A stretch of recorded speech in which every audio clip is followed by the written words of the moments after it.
قیامت کی خاص علامتیں.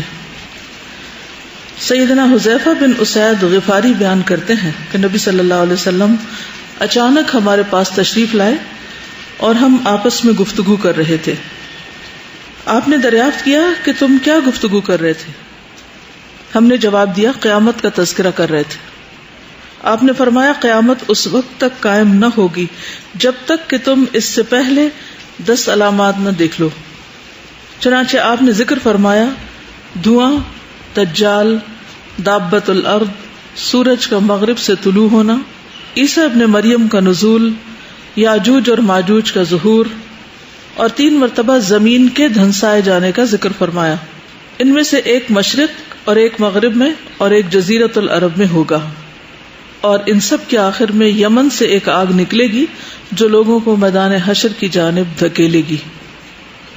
تو آپ صلی اللہ علیہ وسلم نے اس حدیث میں جو ترتیب بتائی ہے وہ کیا ہے؟ پہلے کیا ہے؟ دھواں، پھر دجال، پھر دابت الارض، پھر سورج کا مغرب سے طلوع ہونا، اور عیسیٰ ابن مریم کا نزول، اور پھر یاجوج ماجوج آخر میں، اور اس کے بعد 3 مرتبہ زمین کا دھنسنا، اور پھر آخر میں سب سے آگ. ایک اور روایت میں ہے کہ آگ عدن کے آخری کنارے سے نکلے گی جو لوگوں کو میدان حشر کی طرف دھکیل کر لے جائے گی. ایک اور روایت میں 10ویں علامت کے طور پر آندھی کا ذکر ہے جو لوگوں کو سمندر میں گرا دے گی، یعنی ہوا جو لوگوں کو سمندر میں گرا دے گی. صحیح مسلم.